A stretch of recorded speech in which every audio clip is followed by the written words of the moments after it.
নাই ওরে বাবা পেট ভর্তি কেউ কারোর ভালো সহ্য করতে পারে না। হরি বল হরি বল। সব জায়গায় হিংসা। আপনার পাশে যদি কেউ হঠাৎ করে দোতলা বাড়ি করে সুন্দর করে, তার যতটা না চিন্তা আপনার 3 গুণ বেশি চিন্তা। কোথায় টাকা পায়, 2 নম্বরই কারবার করে কিনা, মানে ভাবনা চিন্তা শুরু হয়ে যায়। আমরা এই জিনিসগুলো খুব ভালো পারি, কি মিথ্যা বলছি? কিন্তু এইটুকু বলি না যে ভগবান যাকে তুমি দিয়েছো তাকে আরো দাও, আমি যেমন আছি তেমনই যেন থাকতে পারি, এইটুকু কেউ বলি না। তা পরমার্থিক জগতে একটা হিংসা ছিল, যে হিংসাটা অন্য কিছু নয়, আমার গোবিন্দকে কে কতটা ভালোবাসতে পারে। তা আজকের হিংসাটা কেমন হচ্ছে?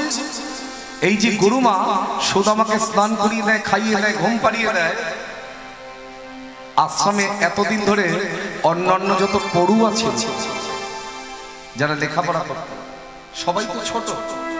এখন সবাই ওই দৃশ্যটা দেখছে, কোথা থেকে উড়ে এসে জুড়ে বসে সব ভালোবাসার ভাগ নিয়ে নিল। গুরুমা ওকে স্নান করিয়ে দেয়, খাইয়ে দেয়, ঘুম পাড়িয়ে দেয়, তুই আমাদের তো কোনোদিন দেয় না। এবার নালিশ জানাতে গেল কার কাছে? যিনি নাটের গুরু। আর বাচ্চারা যখন নালিশ জানায় ভঙ্গিমাটা কেমন হয় মা? দেখবে রেগে টেগে গেলে কেমন হয়?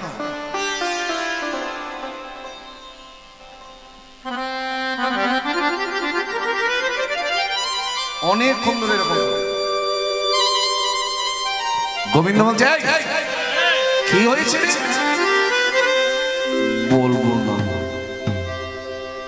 কেন বলবি না? কেন তাহলে এসেছিস? বলবো। কি বলবি বল?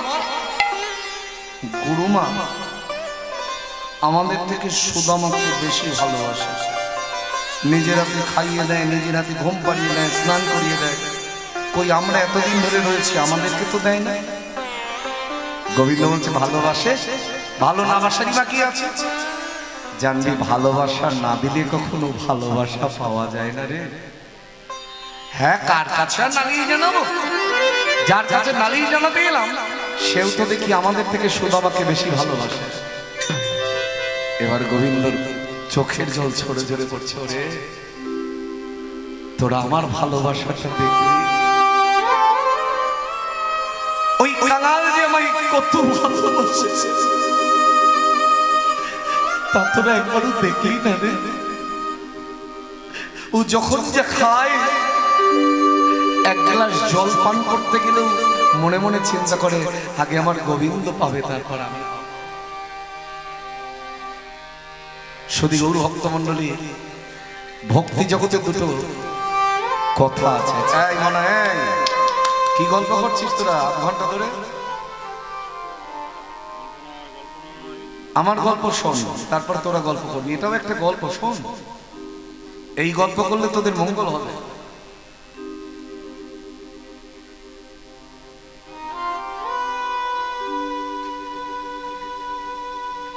ভক্তি জগতে দুটো কথা আছে, একটা হচ্ছে জড় বস্তু আর একটা হলো চিন্ময়।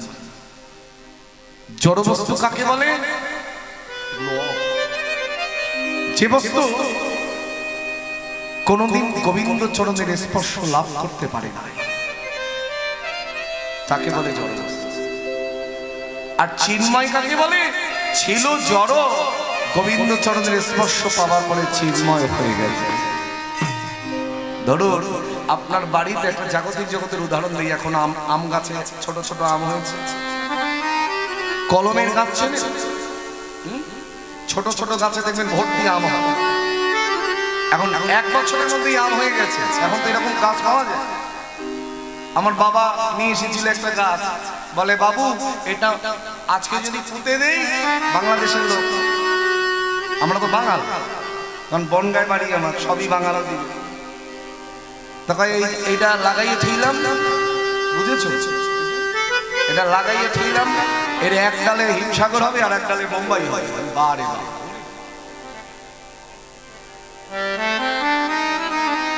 আমি এরকম আম গাছ আমার আছে নাকি এক ডালে হিমসাগর আর এক ডালে বোম্বাই হয়? সে গাছের ছাতা আজকে 10 বছর হয়ে গেলে একটা আমও ধরে। তার মানে বেশি খেতে করে আসা, তার নাম বুদ্ধি না।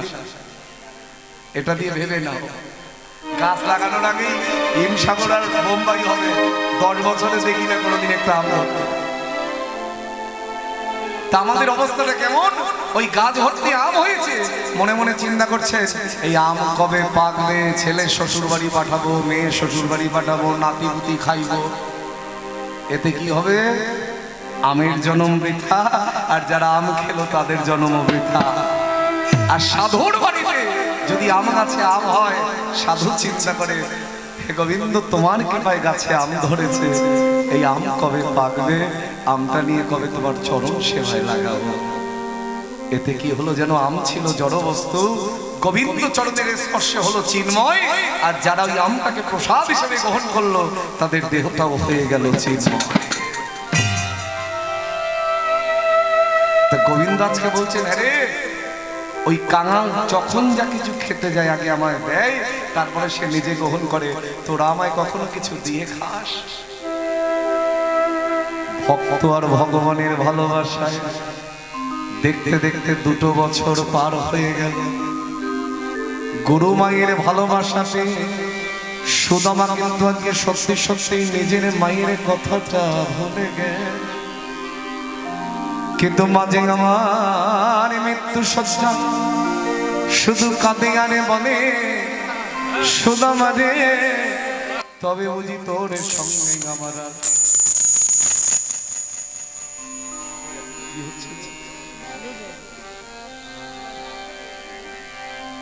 তবে বুঝি তোর সঙ্গে আমার দেখা হলো না, হলো না। ওই নারায়ণের চরণ ধরে কাঁদে আর বলে, আমার সুদামা যদি কখনো ঘরে ফিরে আসে, আমার সুদামাকে দেখবার মতো কেউ রইল না, রক্ষা করো তুমি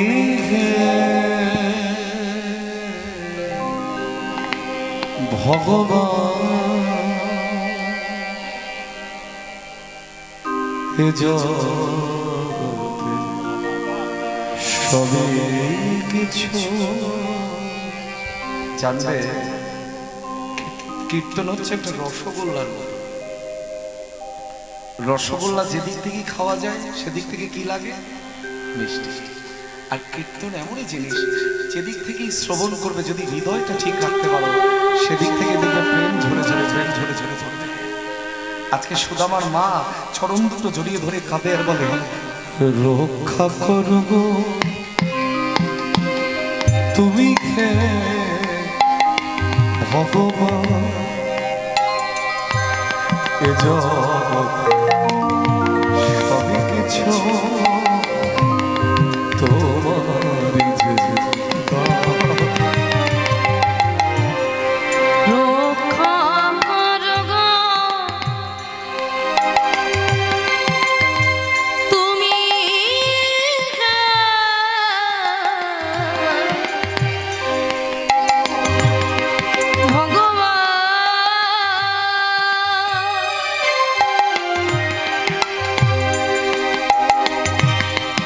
এই জগতে সবই কিছু তোমারই যে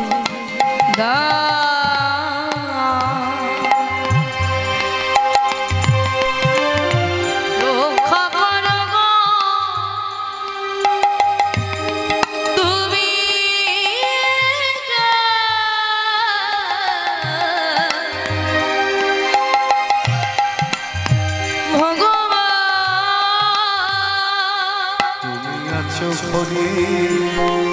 বিশ্ব চরাচর আমার শেষের দিনে দয়া তাই ডাকি তোমারে, তুমি আছো রে বিশ্ব চরাচরে,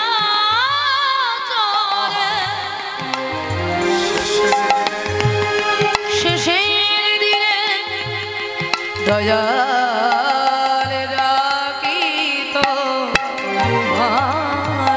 আর রক্ষা করো তুমি গে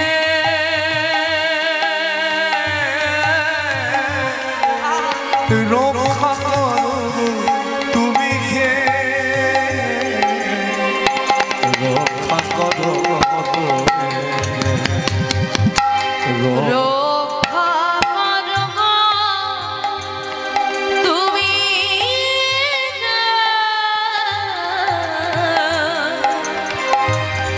ভগবান তুমি কে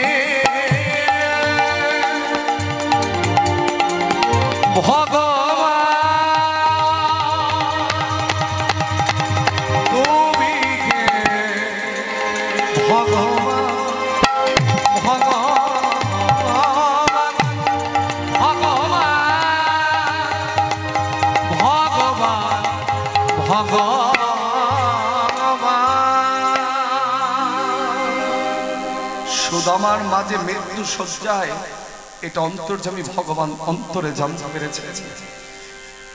শ্রী গোবিন্দ আমার মনে মনে চিন্তা করছেন, আমি যদি ওকে বলি যে ওর মা মৃত্যু সজ্জায় বড় কষ্ট পাবে, তাই না না এমন একটা কৌশল গ্রহণ করতে হবে যাতে গুরু মাকে চোর অপবাদ দিয়ে গুরু আশ্রম থেকে তাড়িয়ে দেয়। কি লীলা ভগবানের! হঠাৎ করে গোবিন্দ আমার মুরলীধ্বনি করতে শুরু করেছে।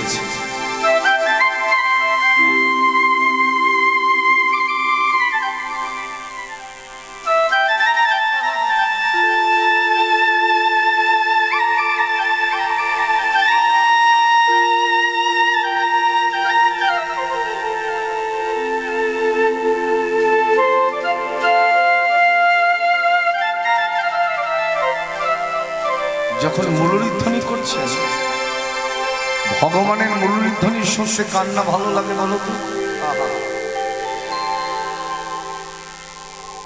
সুদামা বলছে, সখা তুমি কি সুন্দর বাঁশি বাজাও, আমার প্রাণ ভরে শুনতে ইচ্ছে করে গো। বেশ, আমি যেমন বাঁশি বাজাই তুমিও বাজাও। আমি কি বাঁশি বাজাতে জানি? আরে তুমি জানো না, আমি তো জানি, আমি তোমায় বাঁশি বাজানো শিখিয়ে দেবো। আচ্ছা, আমি যদি তোমায় বাঁশি বাজানো শিখিয়ে দেই, তুমি আমার কি হবে? কেন? আমি তোমার শিষ্য হব আর তুমি আমার গুরু হবে। জায়গাটা বুঝে না? তাহলে আমি তোমায় বাঁশি বাজানো শিখিয়ে দেবো, আমায় গুরু দক্ষিণা দাও।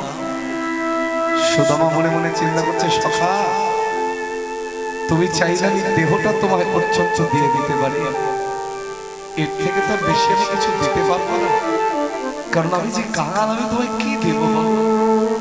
আরে বোকা ছেলে, তুই কাঙাল এটা জগতে আমি না জানলে কে জানবে রে?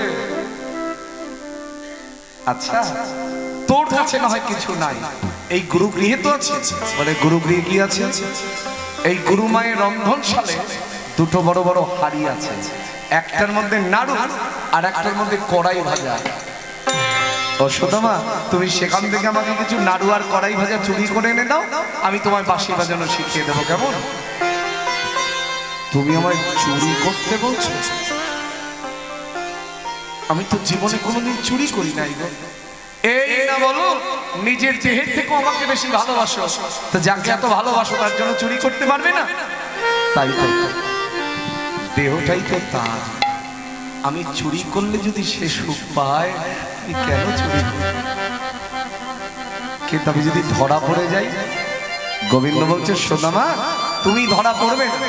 তুমি যখন রন্ধনশালে রান্নাঘরে চুরি করতে ঢুকবে, আমি তখন দরজায় পাহারায় দাঁড়িয়ে থাকবো।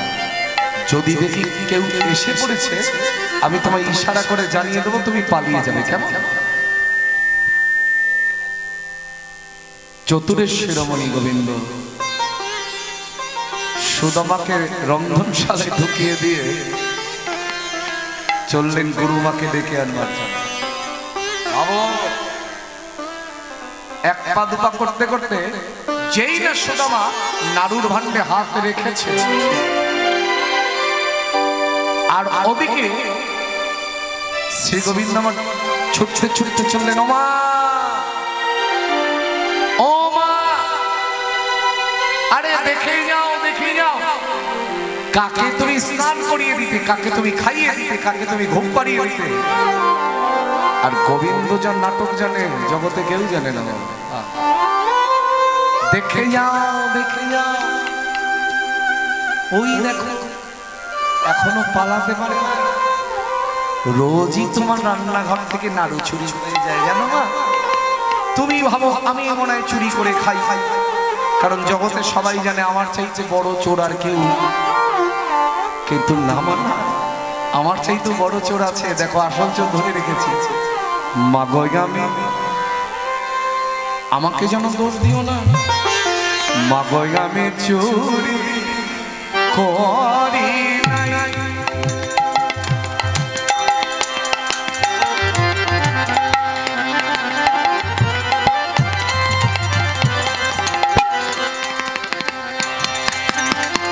মাগো আমি চোরে করি নাই। ও মামা লাগো না, মাগো আমি চোরি করি নাই। ও মামা লাগো না, মাগো আমি চোরি করি নাই। ও মা ও করে মানারু চুরি,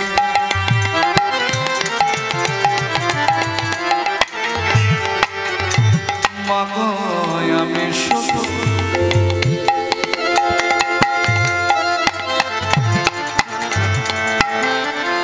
আমি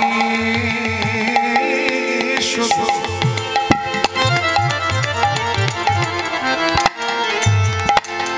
ও মায় আমি শুধু ভরাই করি।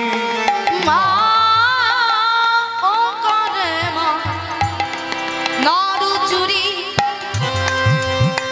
মা গো আমি শুধু আমায় আমি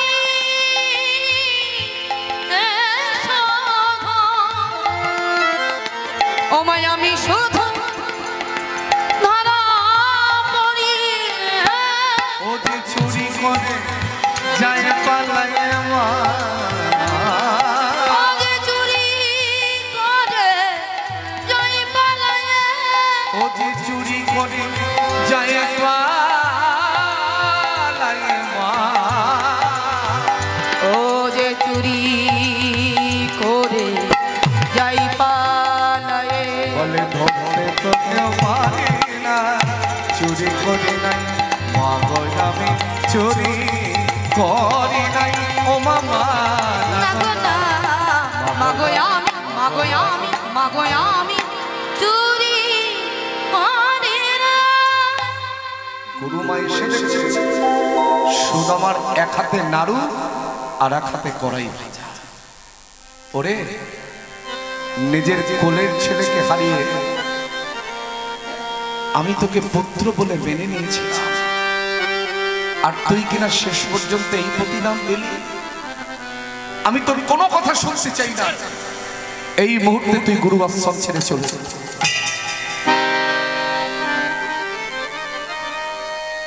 আমরা হলে ভগবানকে আর ভালোবাসতাম? বুকে হাত দিয়ে বলুন, বাসতাম? পানের থেকে চুন খসলেই তো গালাগাল করতে শুরু করে। আর যে চুরি করতে বললো সেই যদি ধরিয়ে দেয়, পারবেন সহ্য করতে? যিনি জীবনের সর্বস্ব ধন গোবিন্দ চরণে বিকিয়ে দিয়ে বসে আছেন, সেই ভগবান যদি ভক্তকে নিজে চুরি করতে বলে আবার নিজেই ধরিয়ে দেয়, পারবেন? সুদামার কোনো উত্তর নাই মুখে। এক হাতে নাড়ু আর এক হাতে কড়াই ভাজা নিয়ে, কড়াই ভাজা নিয়ে সখা কৃষ্ণের কাছে এসে দাঁড়াই।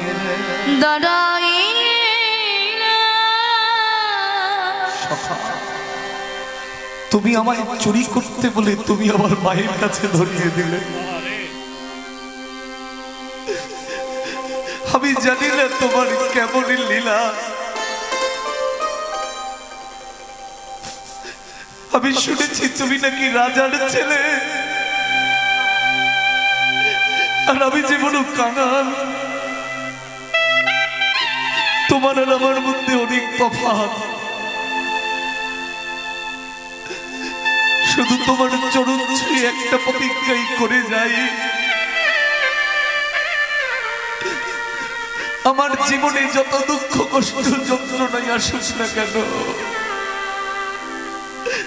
আমি কোনোদিন তোমার কাছে কিছু চাইব না।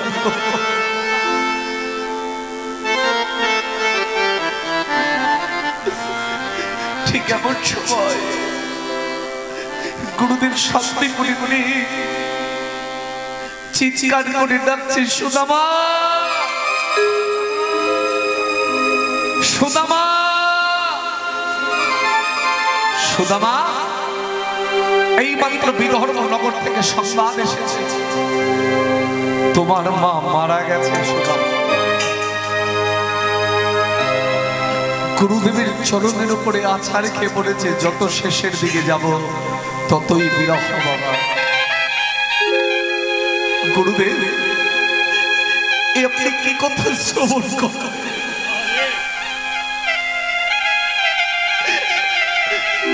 আসার সময় আমার মা আমার হাতটা ধরে বলেছিল, অভাগিনী মাকে যেন কোনোদিন ভুলে না যাই। সেই মা আমায় ছেড়ে চলে গেল।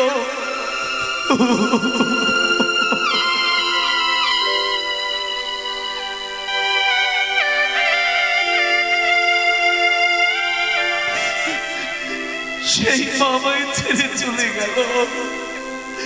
গুরু মা আমাকে তাড়িয়ে দিল, আমি কোথায় যাব গুরুদেব?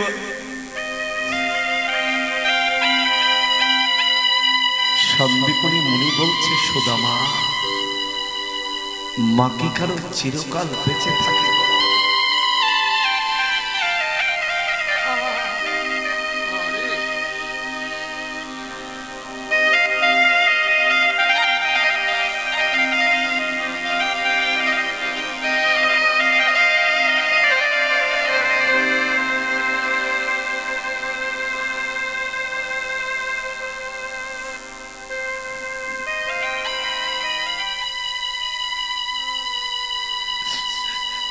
মা কি কারো চিরকাল বেঁচে থাকে? তাই কাল বিলম্ব না করে তুমি বিদর্ভ নগরে চলে যাও।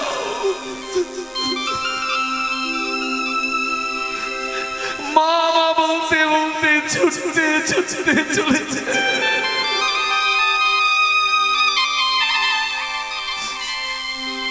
মা গো,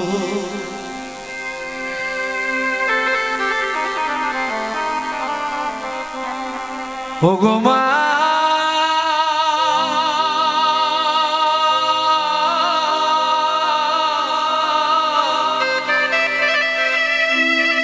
ও গো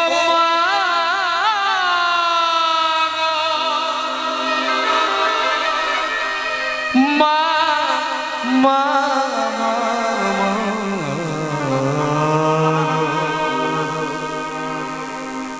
মা গো, এমন তো হবার ছিল না। মায়ের মৃতদেহের উপরে আছাড় খেয়ে পড়েছে। মা গো, এমন হবার তো নয়। তোমার আদরের সুদামা তোমার কাছে ফিরে এসেছে। একবার নয়ন মেলে চেয়ে দেখো। প্রতিবেশীরা বলছে, সুদামা, এ জগতে কেউ কারোর নয়। এটা হচ্ছে রঙ্গমঞ্চ। কেউ সেজেছি মাতা, কেউ সেজেছি পিতা, কেউ স্বামী, কেউ স্ত্রী, কেউ পুত্র, কেউ কন্যা। অন্য অন্য সময় আত্মীয় স্বজন, পুত্র পরিজন সকলকে কাজে লাগে, কিন্তু চলে যাবার সময় শুধু যারে যার ডাকে তার তার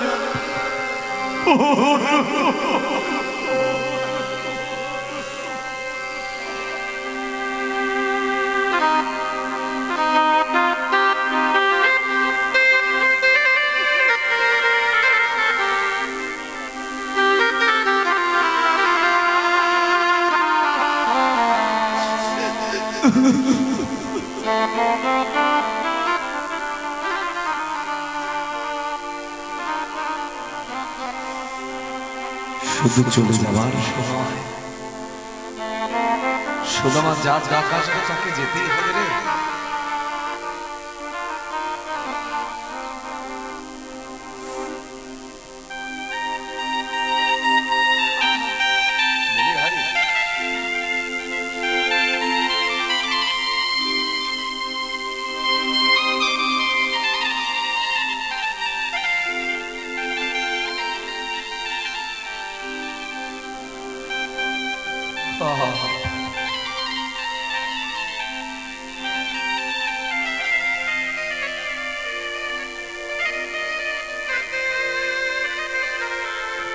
কার লাগে তুই কাঁদিস কেউ তো কারণ করে লাগি তুই কাঁদিস কেউ তো কারণ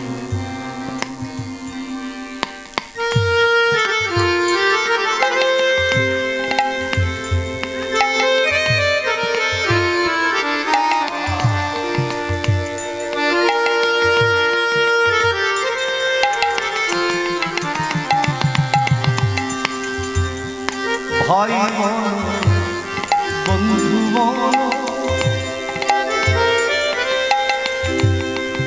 কেউ তো কারো দু চার দিনে পথে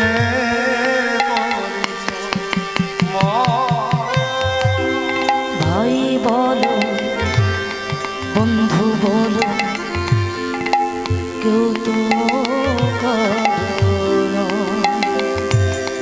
দু চার দিনে দেখা শোনা পথের পরিচয়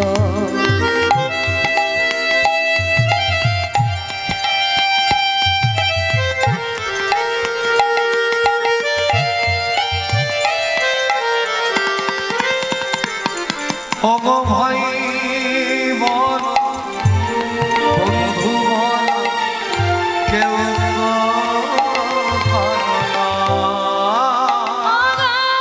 ভাই বলো বন্ধু বলো কেউ তো দু চার দিনের দেখা শোনা পথের পরিচয়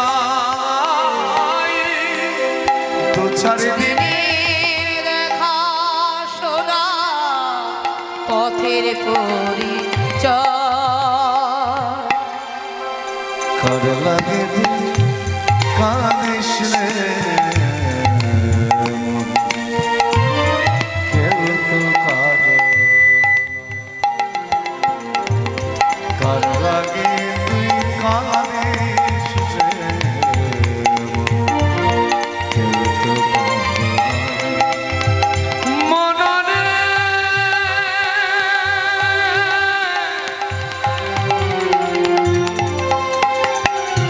মনরে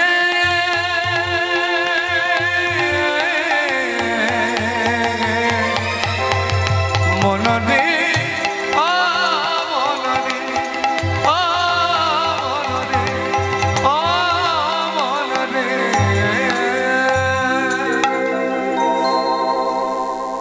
সুদামা মা কি কারোর চিরকাল বেঁচে থাকে তাই নিজের হাতে মায়ের সৎকার করে এসো গো।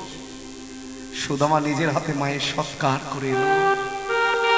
দেখতে দেখতে পরিণত সুদামা।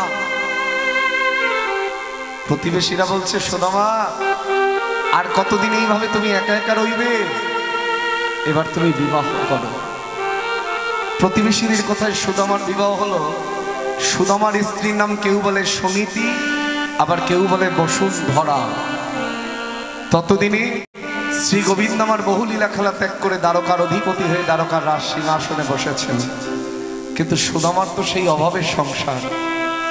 তাই সুদামার স্ত্রী বসুন্ধরা বলছে, স্বামী শুনেছি দ্বারকার অধিপতি কৃষ্ণচন্দ্র সে নাকি তোমার বন্ধু। যার বন্ধু রাজা হয় তার বন্ধু হয়ে তুমি এমন কাঙাল হলে কেমন করে গো? তাই আমি বলি কি, একবার তুমি তার কাছে যাও না, আমাদের এই অভাবের কথাটা তাকে গিয়ে জানাও না গো। সে যদি একবার জানতে পারে তোমাকে শুধু হাতে ফিরিয়ে দেবে না গো। কি বললে? আমি তার কাছে চাইতে যাব? আমি দেখতে যেতে পারি কিন্তু চাইতে তো যাব না। এই জগতে কৃষ্ণ দর্শনই যে শ্রেষ্ঠ দর্শন, আর সেই দর্শন যদি কারোর ভাগ্যে না হয়, কিন্তু সে তো আর আগের মতো নাই। সে যে হয়েছে দ্বারকার রাজা। তাই আমি কি নিয়ে যাব তার কাছে? ওগো শোনো হে ব্রাহ্মণী, আমি তোমারে বলি গো, আবার শুনো হে ব্রাহ্মণী, তোমারে বলি গো, ওই দ্বারকাতে যদি যাই,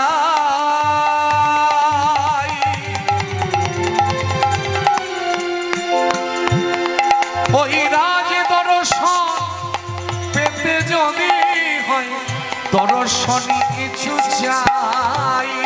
আবার আদি দর্শন পেতে যদি হয়, দর্শনে কিছু যায়। দর্শনী দিব কে বলয়ে যাও, দেখিতে সেই বন্ধু বলে আমি যে দিকে নেহারি, সকলে তাহারি কি আছে যে ভব সংসারে।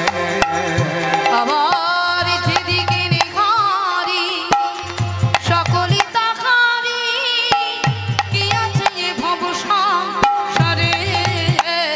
কি ভাই আছে আর কি বা দেব, আমার কি ভাই আছে আর কি বা দিব, আমি কি ভাই আছি কি বা লয়ে যাব। বলে কি ভাই আছে আর কি বা দেব, কিবা আছে কিবা লয়ে যাব। আমি যে সখা কাঙালে বল, মানে কি ভাই আছে কি বা লয়ে বলে আমি যে সখা কাঙাল বলে কি ভাই আছে কি বা লয়ে, কি কি ভাই ভাই আছে আর কি বা দিব। স্বামী তুমি ভিক্ষায় যাও, যা কিছু পাবে তাই তোমার সখার জন্য নিয়ে যাবে। বলে ভিক্ষায় যদি কিছু না পাই, চিন্তা করো না, তোমার রাজার জন্য আমিও না হয় আর একটা ভিক্ষার ঝুলি কাঁধে তুলে নেব। দুজন দুটো ভিক্ষার ঝুলি নিয়ে ভিক্ষা করলে কিছু না কিছু তো মিলবে গো। ইচ্ছাময়ের যে কি ইচ্ছা তত কেউ জানে না। সুদামার ভিক্ষায় কিছুই মেলে নাই, বসুন্ধরার ভিক্ষায় কি মিলেছে জানো? কিছু স্বপ্ন ছিছে।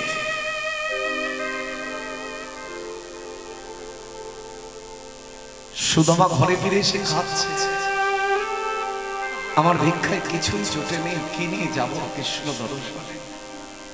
কিছু সময় পরে বসুন্ধরা ঘরে ফিরে এসেছে। স্বামীর চোখে জল দেখে চোখের জল মুছিয়ে দিয়ে বলছে, স্বামী গো কাঁদছো কেন? কিছু পাওনি বলে? আরে তুমি পাওনি তা দেখি আমি তো পেয়েছি। একবার ভাবুন, রাজভোগ দিয়ে ভগবানকে ডাকলেও ভগবান একবার ফিরেছে দেখে না। আর ওই ভাঙা চিড়ে, খুদের মতো চিড়ে, একটা বস্ত্রখণ্ডের মধ্যে 4 মুষ্টি ভগ্ন চিড়ে একটি তুলসী পত্র দিয়ে নিবেদন করে বসুন্ধরা স্বামীর হাতে তুলে দিয়েছে। স্বামী গো দিতেও ভুলো না আর চাইতেও কিন্তু ভুলো না। চিরের পুটুলিটা হাতে নিয়ে এক পা দুপা করতে করতে চলেছে। পথে যেতে যেতে পায়ের নিচে কাটা বিঁধে পা থেকে রক্ত ছড়ে ছড়ে পড়ছে সুদামা, তবুও পথ চলা থামে না। সখা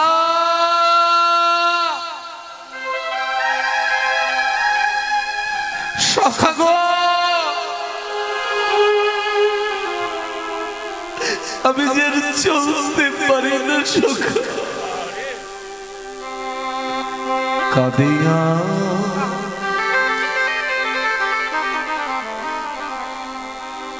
সুদামা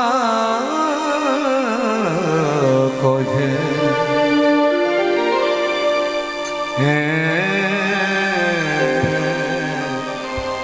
কৃষ্ণ বন্ধু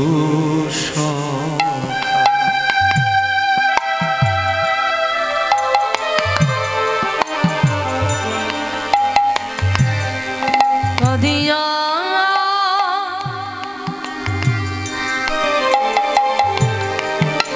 সুদামা কহে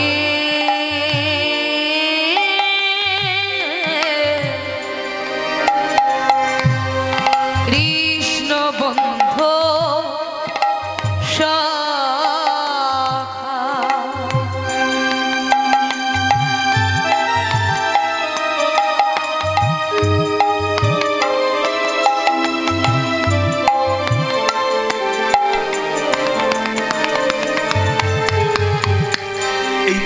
আপনাদের আসরটাকে আমি এত ভালোবাসি, কারণ এখানে একটা সুখ পাওয়া যায় কীর্তন করে। যেখানে ভক্ত কৃষ্ণ বলে কাঁদে না, সেখানে কীর্তন করে সুখ পাওয়া যায় না। তোমারে দে খিদে বন্ধু বন্ধু আমি চলেছি একা।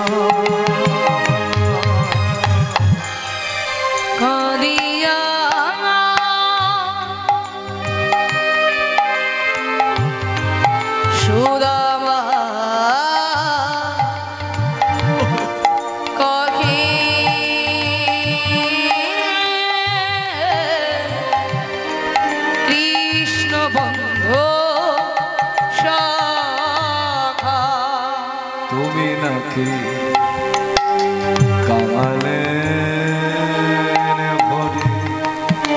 হরি হরি আমার সকল জীবে পারের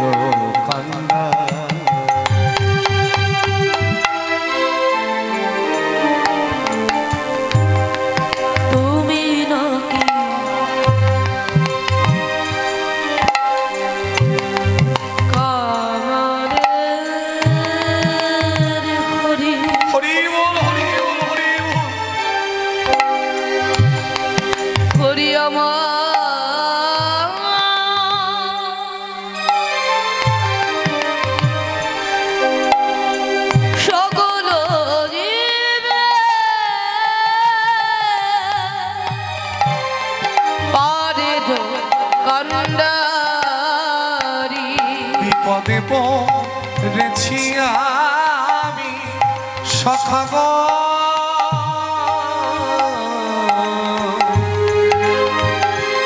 দাহে দেখা সখা গো।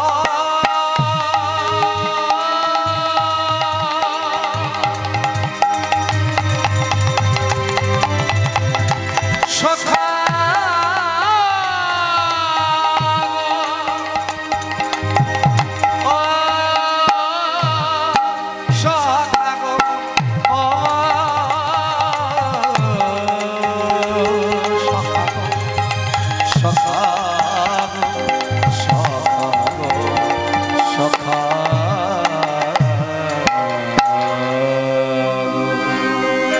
কত পথ চলতে চলতে সুদামা দ্বারকার রাজ দরবারে এসে দাঁড়ালো, কিন্তু সেই দ্বারে যে দাঁড়িয়ে দ্বার রক্ষা করছে সুদামার আপাতমস্তক দর্শন করি বলে উঠলো, কে তুমি?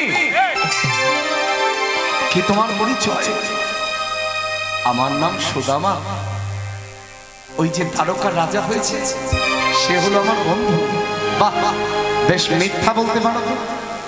রাজার বন্ধু এরকম কাঙাল হয়? যাও এখান থেকে, চলে যাব। এতটা পথ পায়ে হেঁটে এলাম, একবার দর্শন না করেই চলে যাব? বেশ, তুমি তোমাদের রাজাকে কি বলো তার কাঙাল বন্ধু সুদামা এসেছে। আমার নাম শুনলে সে যদি আমায় চলে যেতে বলে, আমি আর এক মুহূর্তে এখানে রইব না গো। বেশ, তাহলে ধৈর্য ধর। দাড়ি ছুটতে ছুটতে গেলেন শ্রী গোবিন্দের কাছে। মহারাজ, মহারাজ, তারে একজন কাঙাল এসেছে, সে বলছে সে নাকি আপনার বন্ধু। আমি চিন্তা করলাম আপনি রাজা আর আপনার বন্ধু কাঙাল, তাই আমি ভিতরে প্রবেশ করতে দেইনি। গোবিন্দ বলছেন, ওরে দাঁড়ে, এই জগতে কাঙালরাই তো আমার বন্ধু রে।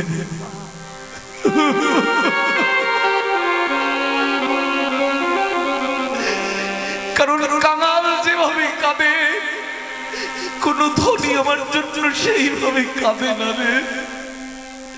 কিন্তু আমি জানি না তুই আজকে কোন কাঙালকে বাইরে রেখে এসেছিস, তার কি নাম শুনেছিস? হ্যাঁ হ্যাঁ, সে নাম বলল সুদামা। নামটা শুনে শ্রী গোবিন্দ আমার রাজ সিংহাসন থেকে মাটিতে লুটিয়ে পড়েছে।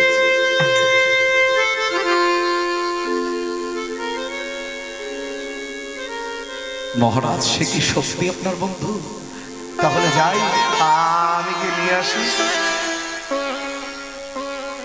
ওরে, সে যদি এতটা পথ পায়ে হেঁটে আসতে পারে, আমি কি তার জন্য এইটুকু সময় এই রাজ সিংহাসন ছেড়ে যেতে পারি না?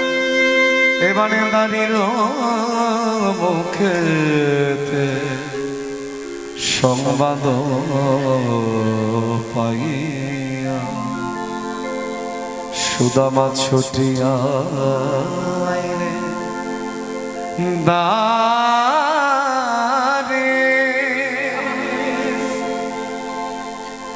সুদামা বলিয়া দুবাহু পশারিয়া আজ বাঁধিলেন সুদারে। হরি বল, হরি বল। রুক্মিণী, সুবাসিত বাড়ি নিয়ে এসো, আজ এই সিংহাসনে বন্ধুকে বসিয়ে আমি আমার নয়ন জল আর এই জাগতিক জগতের জল একাকার করে দেবো তার চরণে। চরণ ধৌত করলেন, চরণামৃত পান করলেন। এবার বলছে, সুদামা, তুমি আমাকে দেখতে এসেছো, বলো তুমি আমার জন্য কি নিয়ে এসেছো? কি দিব, কি দিব বন্ধু, কি বা দিব আমি? যে ধন তোমারে দিব সেই ধন তুমি। তুমি যে আমারই বন্ধু, সকলই তোমার, আমি তোমার ধন তোমায় দিব, কি আছে আমার? জয় নিতাই, জয় গৌর, জয় রাধেশ্যাম। পরবর্তী কীর্তনী আমার শ্রদ্ধেয়া দিদি শান্তা দাস মহাশয়া, রবীন্দ্র ভারতী বিশ্ববিদ্যালয়ের অধ্যাপিকা, এবং অতি সুন্দর তার কণ্ঠস্বর। এখনো এই বয়সে তার যা কণ্ঠস্বর, আমি তো নিজেই এবারও আমার বাড়িতে নিয়ে গিয়েছিলাম, গান ভরে শুনেছি। নেতাই গৌর হরি বল না, হয় না এগুলো। সবাই মিলে বলো, জয় গোবিন্দ গিরিধারিলা কেশব মাধব দীনদয়াল। জয় গোবিন্দ গিরিধারিলা কেশব মাধব দীনদয়াল। হরে কৃষ্ণ কৃষ্ণ কৃষ্ণ হরে হরে, হরে রাম রাম রাম হরে হরে। হরে কৃষ্ণ কৃষ্ণ কৃষ্ণ হরে হরে, হরে রাম রাম রাম হরে হরে। জয় বলদেব, জয় বলদেব, জয় বলদেব, জয় বলদেব। তাই গৌর হরি বলিনি, তাই গৌর হরি, তাই গৌর হরি বলনি, তাই গৌর হরি বল। জয় রাধে রাধে গোবিন্দ বল, জয় রাধে রাধে গোবিন্দ বল, জয় রাধে রাধে গোবিন্দ বল, জয় রাধে জয় রাধে গোবিন্দ বল, জয় जय जय श्री गुरु निताई गौर सीतानाथ प्रमाणम एक बार हरि हरि बोल। साधु गुरु वैष्णव प्रमाणम एक बार हरि हरि बोल।